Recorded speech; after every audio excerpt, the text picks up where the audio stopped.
Recording in progress. Welcome, Bay Community, to another Wellness Wednesday.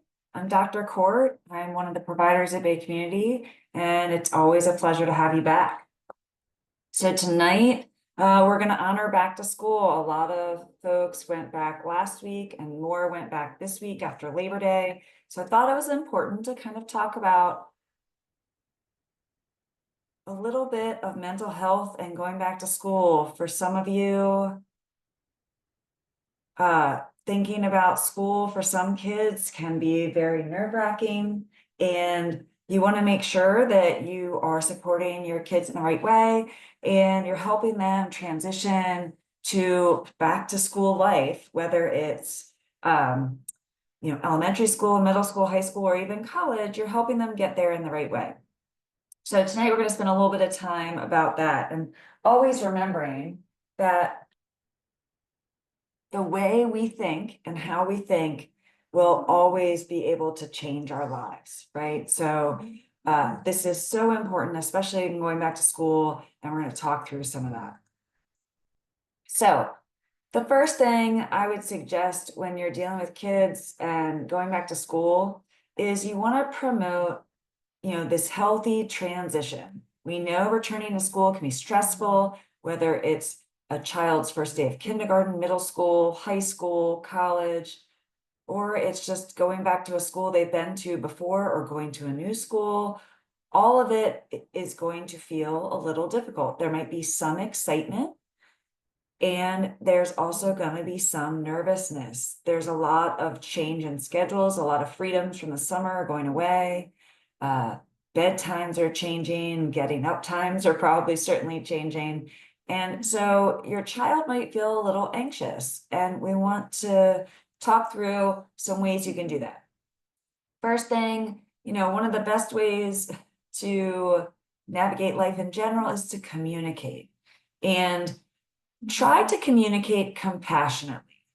What I mean by that is, just because we're talking doesn't mean we're communicating. Communicating truly means that two people are having an understanding. And so you want to make sure that you're getting understanding through. And if you're compassionate, that means that you're open to listening to what your child has to say. And the child will also feel safer with what you have to say and won't feel so threatened. So you want to encourage your child to express their feelings about back to school. If they're nervous, let them talk about it, and try not to say, oh, don't worry about it. Try not to invalidate what they're going through. Validate their feelings. Try to come up with a time in your life when you felt nervous about either starting something new or going back to something. We all went through COVID a few years ago. And I'm sure for many of us, the first time we had to go back to the office or go back to something that we hadn't done in a while felt nerve-wracking. So you might be able to use that example to relate to what your child's going through in terms of going back to school. Acknowledge their fears, allow them to feel understood. One way to do that is the old therapist trick, kind of repeat what they said. They say, I'm a little bit nervous about going to school. You can just say, oh, you're feeling a little bit nervous. And even though it might feel silly to repeat it, that is really helpful for the child. When they hear their own words, they're going to feel heard and supported.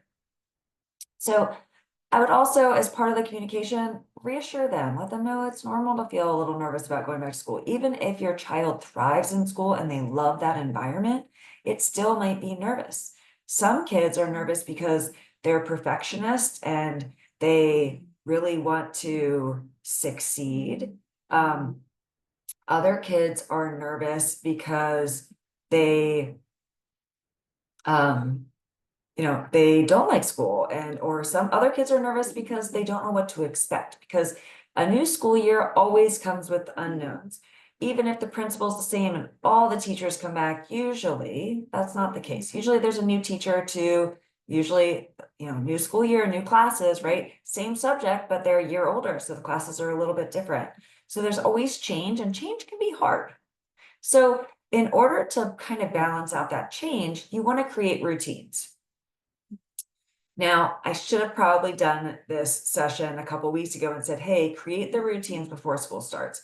But don't worry, if you haven't created a routine yet, now that you've gotten the hang of what the first week or first couple of weeks is feeling like, I know for me personally, my child's bus driver changed when they were picking up my child about 5 times last week.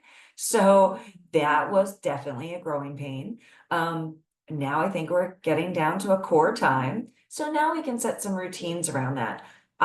For me personally, I actually use the Amazon Dots, the Alexa Dots, and I use those. We have those throughout our house, and I use those as alarms.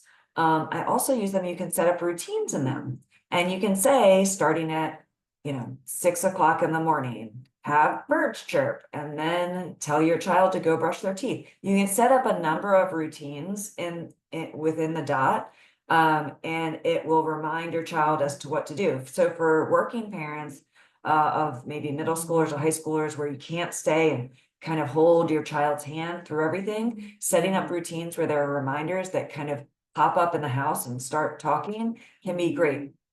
If you don't have the dots, there are things on the smartphone where you can set up routines or reminders that'll pop up at certain times just to help remind your kids. So creating a lot of routines, and as part of that, setting up times for eating meals. If you are in the throes of kids' sports or extracurriculars, meals might feel a little off.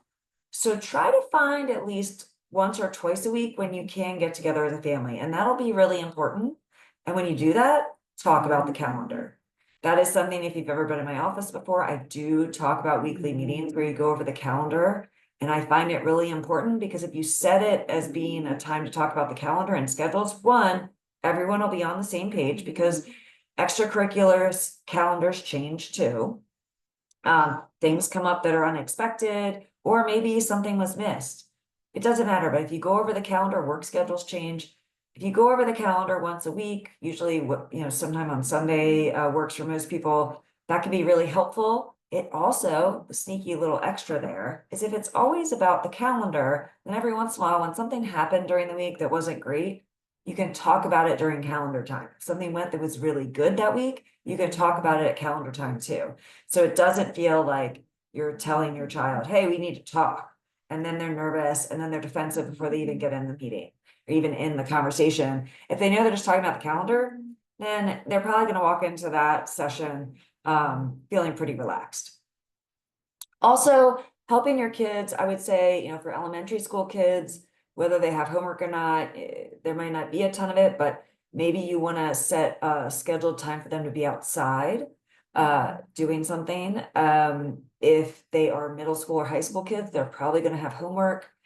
You want to, again, make sure that you are setting expectations as to when they do their homework, and depending on your child, whether you need to be there or not. I know, I will tell you for my children, the rule in the house is that they can't get on any screen until they've done several things that are already on their list, one of which is their homework. Other things like in the morning, packing their lunch or feeding our pets or things like that can also be part of that. But you want to set some time aside. And then also, and we'll talk about this in a little bit, set some time aside for relaxing or fun. So that can all be part of promoting the healthy transition.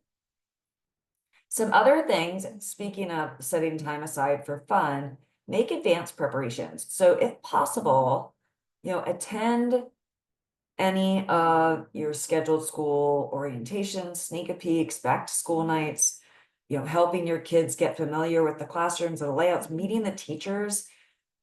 That can be huge. Even if your child is really good in school and they enjoy it, every kid has a rough day. And if you have a relationship with the teacher, it can make it a lot easier to navigate that communication with the teacher. I know in Anne Arundel County, at least, they set up a rooms app. So it's supposed to be easier to communicate with students. Students and teachers parents and teachers can communicate more easily, and some teachers are posting homework assignments in there so parents can kind of stay up to date and on top of Because we know as kids get older, well, even if they're younger, do you have homework? No. And then you find out the day after when a teacher calls, or you find out at the end of the marking period, hey, what happened to all this homework that you didn't do, right? So we want to stay on top of it. The best time to get on top of that, I am a firm believer in setting structure and stricter rules to start. It's always easier to back off being strict. It's much harder to get strict after the fact. So create some real structure the best you can. And then, maybe by Christmas time, Thanksgiving, the holidays, you can back off, but definitely make advanced preparations, get things set up ahead of time. As part of the advanced preparations, I'd also include emergency or contingency planning. I'm speaking from personal experience in this particular school year.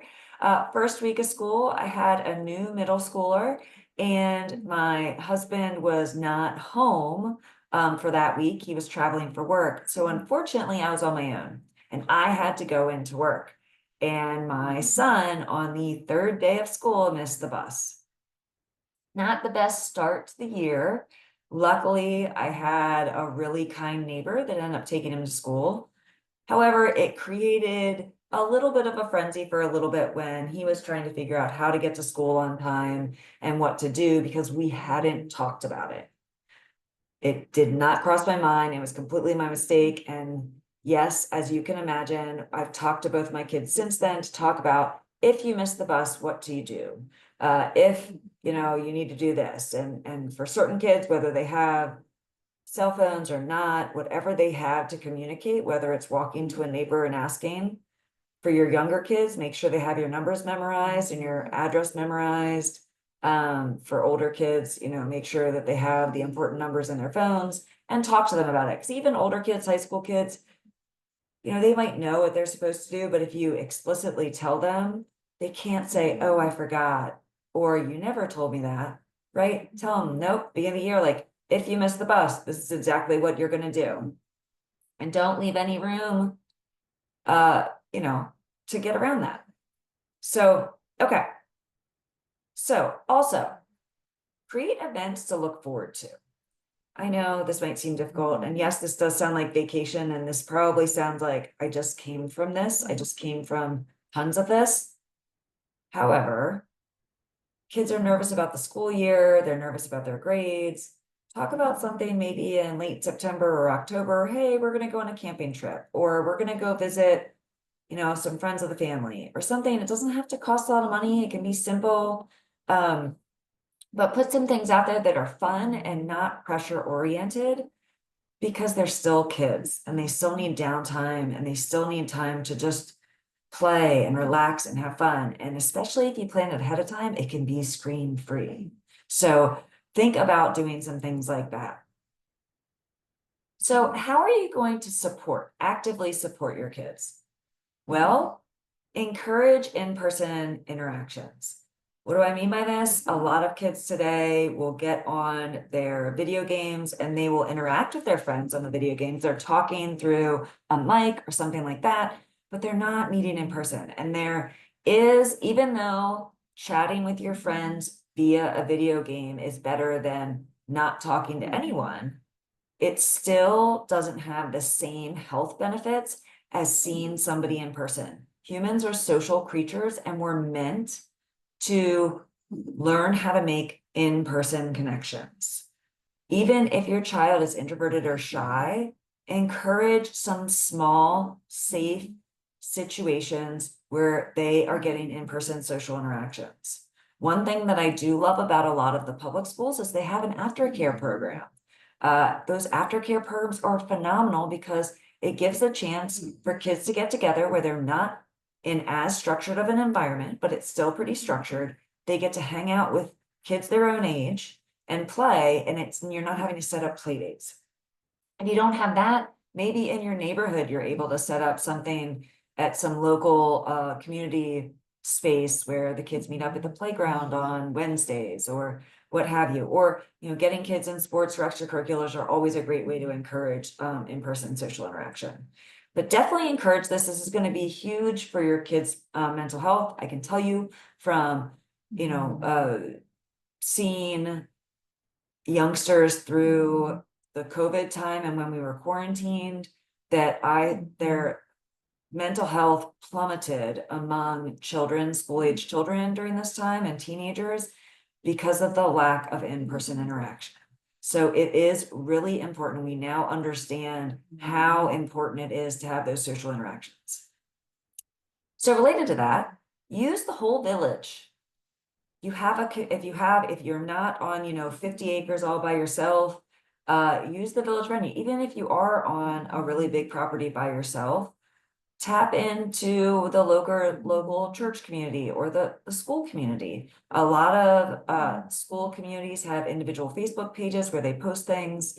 I know my children's school has a page specifically for the grade that my child's in. And that's really great because as things happen, certain announcements come out for that grade, they'll post on the Facebook page, and sometimes I miss those emails, right? Our schools these days send so many communications, sometimes we just miss them. So use the whole village. If you have local family, engage them. Don't be afraid to ask for help, especially with family, because it's not just to help, it's allowing your children to have interaction with other family members, which is going to be important long term. And obviously, I would never say use a village that is dangerous or not appropriate for your kids. So, use discretion in this area, but don't be afraid to use other people. I am always amazed when I look around a lot of the neighborhoods, see all these people with pristine lawns and nobody's outside, or I'll find out that I have 5 or 6 kids on the same sports team and none of them carpool. So getting that out there and letting people know that you're open to even just carpooling and things like that can make things so much easier. And most of the time, people are really willing to help, and it makes it easier for them too. If they have a buddy in the back seat, they're not harassing you about, are we there yet? Or, play this song or do this. They're talking to their friend. Another note is self-care, your self-care. Please schedule downtime for yourself. If you are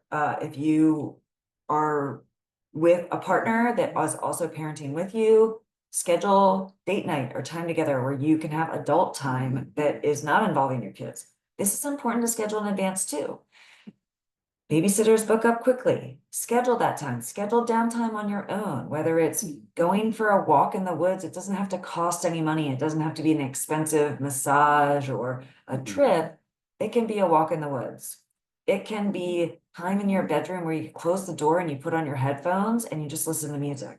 Whatever it is, make sure you're scheduling some downtime every week. Because if you're not your best self, you're not going to be your best self for your kids. You're not going to be as understanding, as compassionate, or as patient. And we all know as parents, we always could use more patience. As part of that, exercise.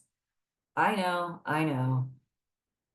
It can be difficult to get it in. I'm not talking about going out and running 10 miles or doing some really intense CrossFit workout. What I'm talking about is getting out and going for a walk.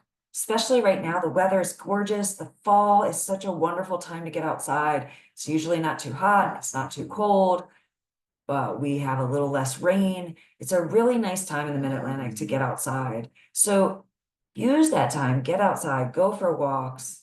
If you can't get outside, if it is a rainy day, see if you can get YouTube now has tons of exercise videos online for free. You can do yoga or Pilates or any number of things. And that conscious movement is really important for mental health.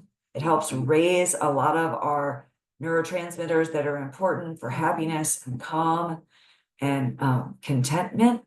And so you want to make sure that you're exercising as well as eating well. I didn't put that one on here, but try within your planning to plan healthy meals, less sugar, right? Less processed food, more whole foods. I know it's not always easy, but you don't have to make it complicated. I went through this a while ago, and my mother was the one that reminded me, hey, you don't have to make dinners complicated. You can bake a baked chicken or pick up a rotisserie chicken and then have a side of steamed vegetables. And that, takes a whopping 15 minutes in total. There are a lot of healthy meals now that can be microwavable. So there are ways to get something that's fairly healthy in, because that's going to make your body feel better too. If you take in a lot of caffeine and eat a lot of sugar, you're going to be anxious, and then you're going to tank, and you're going to feel down, and nobody, that's going to be tough. Schedule fun time for you and fun time with your kids. Again, this goes back to find time to have fun, even if it's playing cards for a few minutes at the end of the day. At the beginning of the school year, I think we get in this routine and we're really excited about our kids having things they have to do, right? And for the first couple weeks, depending on the school, they might not have a lot to do. So you're like, oh, do you have homework? No. Okay. And I'm sitting here thinking, I don't want to get them to get on a screen. And I'm trying to think of things for them to do. And I forget that I can do something simple with them. Like, again, going for a walk, playing with our dog outside, playing cards, or drawing or coloring with your kids. Just something simple and fun. That can help make the transition of the school year a lot easier. So what I'm not addressing today is, because I've done it before and I am always happy to post this, is looking for signs of if your kid is not doing well. In general, you just want to look for a change of behavior, right?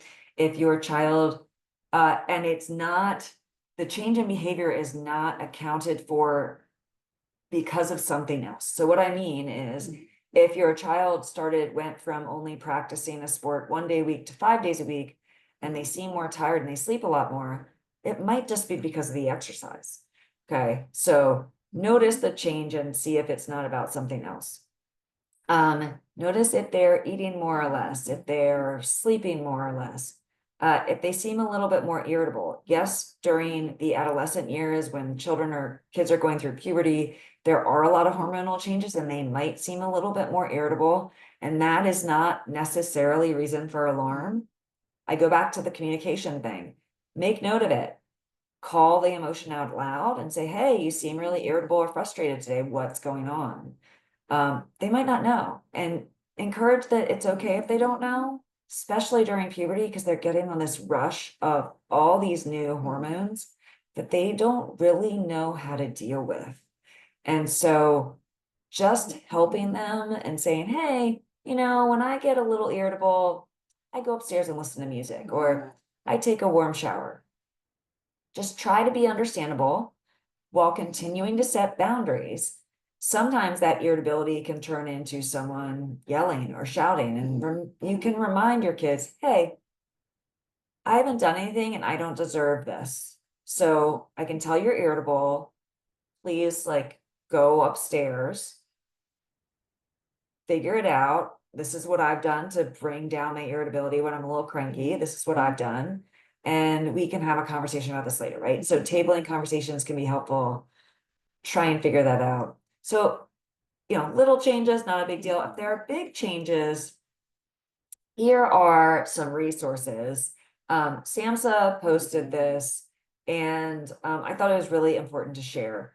Also, Department of Health and Human Services offers a wealth of resources for parents, teachers, and students. There are lots of different things that you can look for. A few of them, there is a website called stopbullying.gov. If you feel like your child is being bullied, and this talks about the signs and symptoms of that. Again, usually it's a change in behavior. You might notice your child suddenly is sick a lot and they don't want to go to school, or they aren't hanging out with the same kids, or they get really quiet, or they kind of bring themselves away from normal social interactions. All these things are a change that you might want to first talk to your child about. Talk to the teachers. The teachers might be noticing things. They might not know it's bullying initially, but when you talk to the teacher and say, hey, have you noticed an interaction with my child and anyone else that seems stressful, that can be helpful information. The teacher can't really tell you who the other kid is, if something's happened, but they can say, yes, I have noticed some stressful interactions and this is what I'm seeing. School counselor is also a great resource. I talked to a lot of school counselors in the area, and they want to engage, they want the kids to do well, and they're also probably pretty overwhelmed. They have a lot of kids to handle. So clear, concise communication, asking a counselor to just, hey, can you keep an eye out for this? They'll do it as they can. just don't forget they're there because they are a really great resource. The schoolsafety.gov is something that you could share with your school principals and representatives, because it's some things that they could possibly use or share with your PTA, ways to create safer and more supportive learning environments.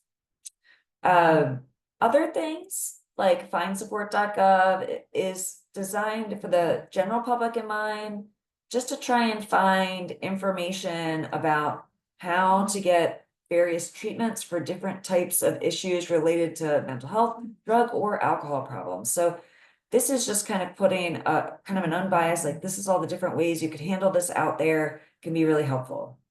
If your child or you or anyone you know has suicidal ideations, meaning they're having thoughts about hurting themselves, specifically thoughts about killing themselves, even if they're having thoughts about hurting themselves, either way, feels like a crisis, there is a number you can call and it's always available, and it's 988. You can call 988, you will get a counselor on the phone that will talk to you and the person in crisis, talk through the situation and help you. They may tell you that, you know, this is an emergency. They may also be able to talk to you. They might be able to give you techniques. You can look at the 988lifeline.org to find out more information if you're a little unsure about calling, but it is something that is out there that is completely free and it's always there. When in doubt, and if you're really worried, 988 is a great resource. Some other helplines is the SAMHSA helpline. It's 1-800-662-HELP. Again, it's confidential, it's free. They do have people that are bilingual. So if you are English as a second language and specifically you speak Spanish, you can also get help for that. And this is meant to help folks, family members dealing with mental health or substance abuse disorders within the family or within themselves, and it can be helpful for that. So we went over a lot of stuff tonight, and back to school is always a tough time. You know, it's always a little anxious. It's also a little exciting. So take care of yourself, pay attention, and talk to your kids. Talk to your kids about what's going on. Try to be compassionate, and you know what? All these things, these changes will pass. And if you ever have questions, post them on Facebook. If you have ideas, people that maybe you think would do a great interview with me, please send them my way. If you have a topic you want to talk about, please post it on our Facebook page. Otherwise, have a great night and a great school year.